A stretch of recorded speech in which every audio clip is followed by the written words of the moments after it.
नमस्ते दोस्तों, हम शादी का गीत गाने जा रही हूँ। कैसा लगे बताएं कमेंट में।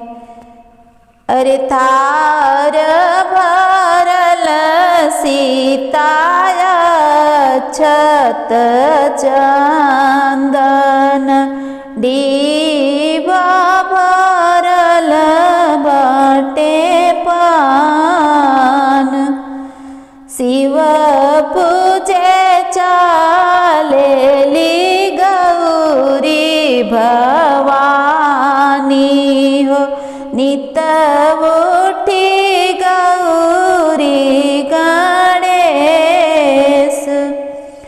अरे पूजी पूजी सीता हो घर के लवटली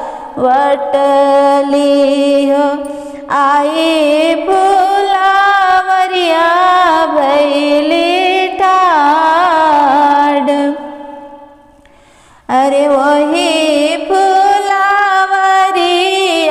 में दुई रघुनंदन फूल मोरे लोढ़ेले बराई। अरे के कर तू ही उलरू से दुलरू हो कवन बहिनिया संग भाई। अरे के करे कुले तू ही बियाहल बाड़ू कहाँ वे नाम तुहार।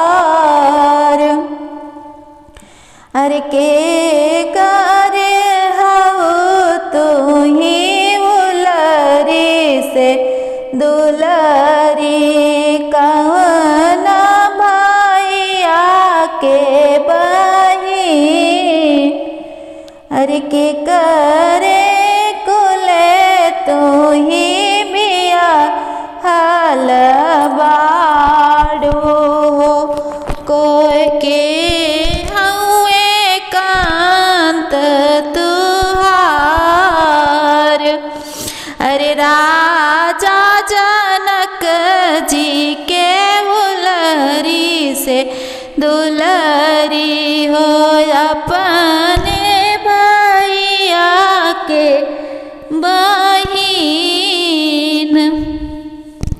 अरे राजा दशरथ कुले बियाहल बानी हो पुरुष हुए श्री राम।